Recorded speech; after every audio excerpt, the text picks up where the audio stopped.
ติลูกเอ้ยเสียวเขามาเป็นภาระน่ะแต่เจ้าของก็สิบ่รอด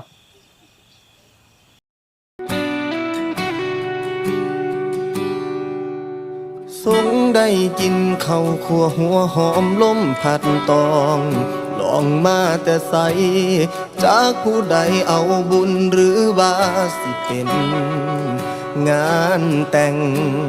สงสิมีก้อยสิ้นซอยจุเหล่าขาวน้อยามแลงมันคือสิมีแหงขันได้จากโบสาวหนึ่งยางลัดถุงมหากรรมฝากหน้าคอยคุณละเด้อแม้นงานแต่งคุณเลอขึ้นว่างานบุญแจกเขาเบิ่งคักก่อนหน้าบัดใดคือเป็นผู้สาวเฮาเขาบ่ได้เสินเฮาเป็นหยังคือหน้าด้านมาโอ้ย